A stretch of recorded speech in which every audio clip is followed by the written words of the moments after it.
வணக்கம் ஃப்ரெண்ட்ஸ், இன்றைக்கி பார்த்துட்டு இருக்கிறது ஹரிஷ் வாய்ஸ். இன்றைக்கி என்ன வீடியோவில் நாம் என்ன பார்க்க போகிறோம்னா Hunter X Hunter season 2 episode 38 reply from that. So நீங்கள் ஹண்டர் எக்ஸ் ஹண்டர் எபிசோடு கண்டினியூவாக பார்த்துட்டு இருந்தீங்கன்னா கங்க்ராச்சுலேஷன். இந்த எபிசோடில் பார்த்தீங்கன்னா ஒரு பெரிய ட்விஸ்ட் அண்ட் டர்ன் பார்த்தீங்கன்னா கொடுத்துருப்பாங்க. அண்ட் அது மட்டும் இல்லாமல் இந்த எபிசோடு தான் பார்த்தீங்கன்னா இந்த சீரீஸ்லேயே கடைசி எபிசோடு. ஸோ உங்களால் முடிஞ்ச அளவுக்கு இந்த சப்போர்ட்டை கொடுங்க. சரி, வளவல்னு பேசாமல் வாங்க நம்ம வீடியோக்குள்ளே போயிடலாம். எபிசோடோட ஸ்டார்டிங்லேயே ஆண்ட் மீட்டோ பார்த்தீங்கன்னா கான் கிட்ட அந்த மெட்டல் பாக்ஸை கொடுக்குறாங்க. நீ பெரியவன் ஆனதுக்கப்புறம் நீ எப்போ ஹண்டர் ஆகுறியோ அதுக்கப்புறம் உங்கள் அப்பா உனக்கு இதை தர சொன்னார், அதனால தான் உனக்கு தரதுக்காக நான் இவ்வளோ நாள் வச்சுக்கிட்டு இருந்தேன் அப்படின்னு சொல்லிட்டு ஆண்ட் மீட்டோ பாக்ஸை கொடுக்குறாங்க.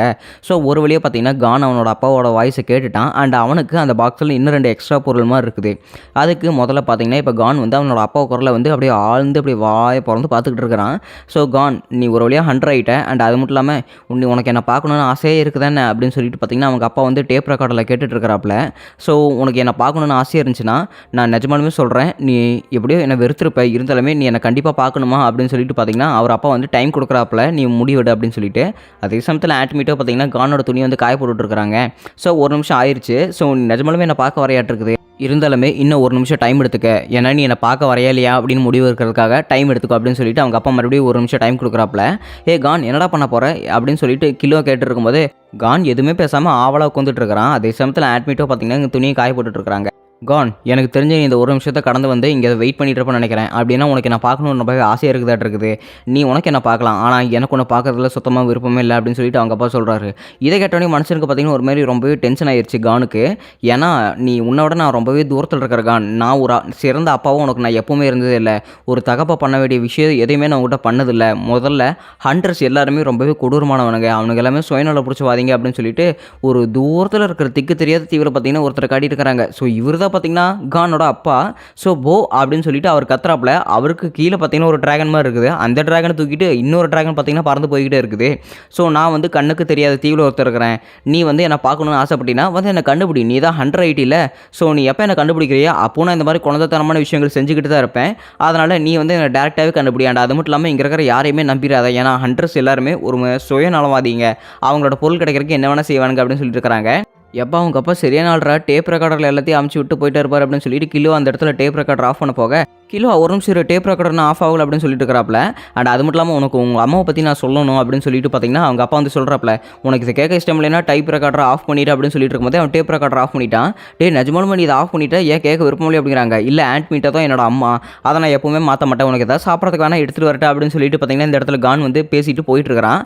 அவன் போயிட்டு ஸ்நாக்ஸ் எடுத்துகிட்டு வர கதவை கூட திறக்கல. அண்ட் அதுக்குள்ளே பார்த்தீங்கன்னா அந்த டேப் ரெக்கார்டர் ஏதோ ஒரு நென் பவர் மூலமாக கட்டுப்படுத்தி அந்த டேப் ரெக்கார்டர் இருக்கிற வாய்ஸ் எல்லாமே பார்த்தீங்கன்னா பேக்ரவுண்ட், அதாவது ரிவர்ஸ் ஆகிட்டு இருக்குது, அதாவது எல்லாமே டெலீட் ஆகிட்டு இருக்குது. அண்ட் அது மட்டும் இல்லாமல் ஆட்டோமேட்டிக்காக பார்த்தீங்கன்னா ரெக்கார்ட் ஆகிட்டு இருக்குது. உங்கள் அப்பா மறுபடியும் வாலண்டியராக வந்து நம்ம வாய்ஸ் ரெக்கார்ட் பண்ணுறாரு அப்படின்னு அவரோட வாய்ஸ் எல்லாத்தையுமே ரெக்கார்ட் பண்ணிட்டு இருக்காரு.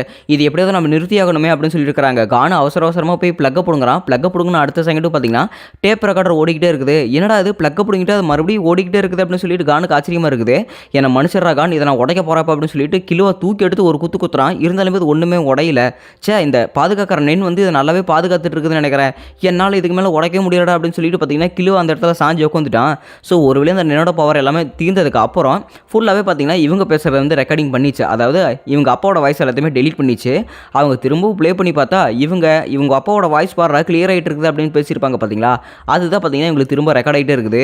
என்ன பண்ணுறது, உங்கள் அப்பாவோட வாய்ஸ் கிளியர் ஆயிடுச்சு அப்படின்னா அந்த டேப் ரெக்கார்டரில் உங்கள் அப்பாவை பற்றி இனிமேல் எதுவுமே இருக்காது அப்படின்னு சொல்லிட்டு கிலோ சொல்கிறான். ஆனால் ஏன் இப்படி எங்கள் அப்பா பண்ணார் அப்படின்னு சொல்லிட்டு கான் கேட்கும்போது, உனக்கு இது பற்றியா தெரியாது, உங்கள் அப்பா நம்மளை அவரை கண்டுபிடிக்க வேணாம் அப்படின்னு ஒரு குறிப்பை விட்டுட்டு போகிறாரு. அது மட்டும் இல்லாமல் இந்த குறிப்பு, அதாவது அவரோட வாய்ஸ் வந்து கண்டுபிடிச்சிட்டா அவங்கள யாருன்னு வேணாலும் கண்டுபிடிக்கலாம். அவங்களோட ஹைட்டு, வெயிட்டு, அவங்களோட வாய்ஸ் ஆஃப் மைண்டு எந்த மாதிரி இருக்குன்னு கூட நம்ம கண்டுபிடிச்சிக்கலாம். அண்ட் அது மட்டும் இல்லாமல் அவங்க பேக்ரவுண்டில் இருக்கிற சத்தத்தை கூட வச்சு அவங்க எந்த இடத்துல இருக்காங்கன்னு தெரிஞ்சுக்கலாம் அப்படின்னு அவங்க அப்பா எப்பேற்பட்ட ஆளுன்னு தெரியுமா. கில்லாடிக்கு ஜகஜாதி கில்லாடிட்டு அவங்க அப்பா நம்ம அவரை தேடி கண்டுபிடிக்கணும்னு சொல்லிட்டு என்னென்ன வேலை பண்ணிட்டு இருக்காரு பாரு அப்படின்னு சொல்லிட்டு பார்த்தீங்கன்னா கிலோ சொல்லிட்டே இருக்கிறா. இருந்தாலுமே இனிமேல் இந்த டேப் ரெக்கார்டர் வேலை செய்யாது, இனிமேல் இந்த மெமரி கார்டு மோதிர வச்சு தான் ஏதாவது பண்ண முடியும், மோதிரத்தை வச்சு எதுவும் பண்ண முடியாது, மெமரி கார்டு தான் ஏதாவது வச்சு பண்ணணும் அப்படின்னு கிலோ சொல்லியிருக்காங்க.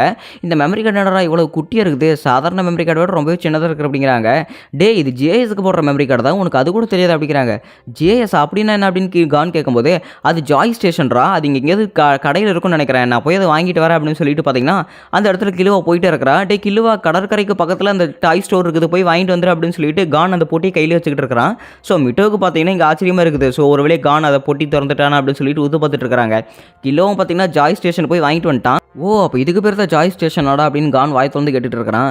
ஏன்டா இது கூட தெரியல, சின்ன வயசில் இந்த மாதிரி ஏகப்பட்ட கேம் போட்டு நான் எப்படி விளையாண்டுருப்பேன் தெரியுமா, எனக்கு எல்லாமே ஒரு மெமரிஸாக தெரியுது அப்படின்னு சொல்லிட்டு கிலோவை போட்டுட்டு இருக்கிறான். அண்ட் அது மட்டும் இல்லாமல் இங்கே பாரு இந்த மெமரி கார்டு இதில் தான் போட்டாங்கண்ணா.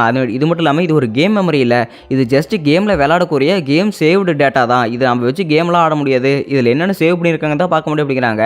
அண்ட் இது மட்டும் இல்லாமல் இங்கே பாரு இதில் ஏகப்பட்ட கேமோட சேவ்டு ஃபைல்ஸ் இருக்குது, எல்லாமே ஒரே கேமாக தான் இருக்குது. கிரீட் ஐலாண்ட் அப்படிங்கிற ஒரு கேம்ல இருந்து தான் இந்த கேம் ஃபைல்ஸ் எல்லாமே சேவ் ஆயிருக்குது அப்படிங்கிறாங்க. ஓ அப்படியே விஷயம் அப்படின்னா அந்த கேம் நான் எங்கே போய் தேடுறது அப்படிங்கிறாங்க. சரி இரு நான் வேணா நல்லா தேடி பார்க்குறேன் அப்படின்னு சொல்லிட்டு அவன் லேப்டாப் ஆன் பண்ணி அவன் இன்டர்நெட்டில் தேடி பார்த்துட்டு இருக்கிறான். ஆனால் அவனுக்கு சர்ச் ஹிஸ்ட்ரி வந்து 0ன்னு காட்டுது. அதாவது அந்த கேம் வந்து யாருக்கிட்டையுமே இல்லைன்னு காட்டிட்டு இருக்குது. நிஜமாலுமே இப்படி ஒரு கேமே இல்லையா, ஏன்டா அப்பேற்பட்ட கேமு யார்கிட்டையுமே இல்லை அப்படின்னு சொல்லிட்டு பார்த்தீங்கன்னா கிலோ வந்து ஆச்சரியப்பட்டு இருக்கிறான். அது மட்டும் இல்லாமல் எனக்கு இன்னொரு விஷயம் தோணுது, நம்ம வேணால் இந்த கேமை ஆன்லைனில் சர்ச் பண்ணி பார்க்கலாம், இதோட ஹிஸ்ட்ரி பற்றி நம்ம தெரிஞ்சுக்கலாம், அதுக்கப்புறம் நம்ம இந்த கேமை வாங்குறத பற்றி பிளான் பண்ணலாம் அப்படின்னு சொல்லிட்டு கிலோ அந்த கேமை சர்ச் பண்ணால் அந்த கேம் பார்த்தீங்கன்னா ஹண்டருக்காகவே கிரியேட் பண்ணப்பட்ட கேமு. அண்ட் அது மட்டும் இல்லாமல் தக்கால இந்த கேமோட விலையை படுறா 580 மில்லியன் காட்டுது அப்படின்னு சொல்லிட்டு கான் பேசிட்டு இருக்கும்போது கணக்கு பற்றி உனக்கு என்னடா சொல்லி கொடுத்தது, அது 5 பில்லியன் அண்ட் 800 மில்லியன்ரா அப்படின்னு சொல்லிட்டு கிலோவை சொல்கிறான்.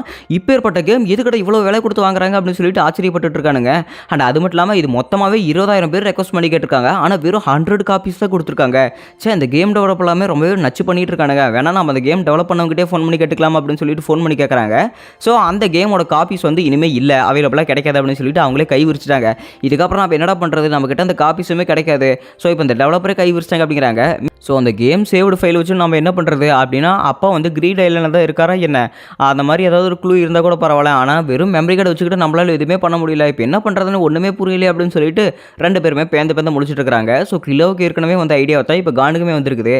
நம்ம வேணால் இது ரிவர்ஸ் டெக்னிக் போட்டு பார்க்கலாம், நாம் வந்து ஆடு போடலாம், அதாவது யாராவது இந்த மாதிரி கிரீட் ஐலாண்ட் கேம் வச்சுருந்தீங்கன்னா எங்களுக்கு கொஞ்சம் கொடுங்க அப்படின்னு சொல்லிட்டு நான் ஆடு போட்டு பார்க்கலாம் அப்படிங்கிறாங்க.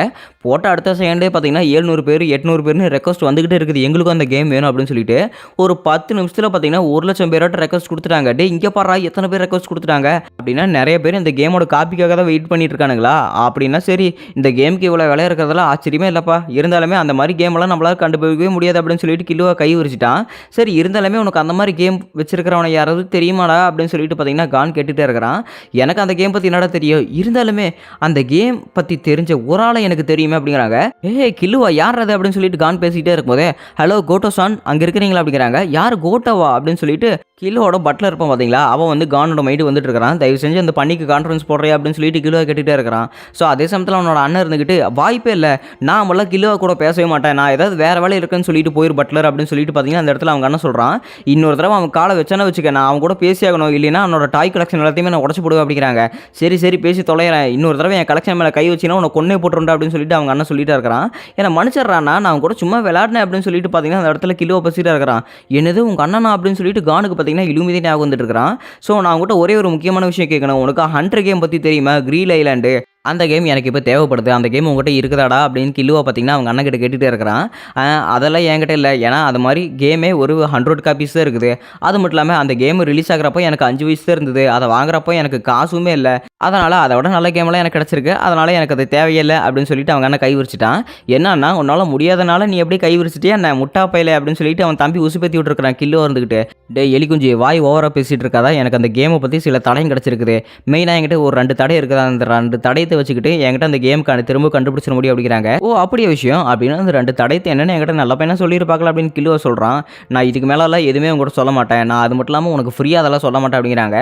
ஆனால் ஒருவேளை என்கிட்ட அந்த கிரீட் ஐலாண்ட் மெமரி கார்டோட சேவ்டு டேட்டா இருந்துச்சுன்னா அதை நீ என்கிட்ட இருந்து ட்ரேட் பண்ணிப்பியா அப்படின்னு சொல்லிட்டு கிலோவை பேசிட்டு இருக்கிறான். நிஜமாலுமே நீ உண்மை தான் சொல்கிறேன் அப்படின்னு சொல்லிட்டு அவங்க அண்ணன் சொல்கிறான். எனக்கு போய் பேசுகிற பழக்கம்லாம் இல்லை, நீ அந்த லீடை சொல்லு, அதுக்கப்புறம் நான் உனக்கு அந்த கேம் மெமரி டேட்டாவும் உனக்கு நான் எப்போ வழக்கம் போல அனுப்புகிறேன் அப்படிங்கிறாங்க.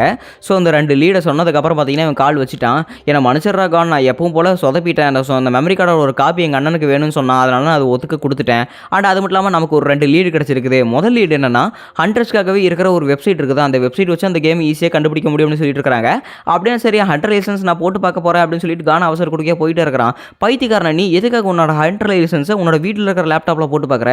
மற்ற திருடங்க எல்லாருமே உங்கள் லைசன்ஸை ட்ராக் பண்ணி உங்கள் லைசன்ஸை பிடிக்கிட்டு போயிடுவானுங்க. என்ன வாலண்டியர் அதை போடுறையே என்ன? அந்த மாதிரி லைசன்ஸ் எல்லாத்தையுமே பப்ளிக் ஹோட்டல்னா பப்ளிக் பூத்தில் தான் போடணும், இங்கெல்லாம் போட்டீங்கன்னா மாட்டிக்கவே அப்படின்னு சொல்லிட்டு கிலோ சொல்லி இருக்கிறான்.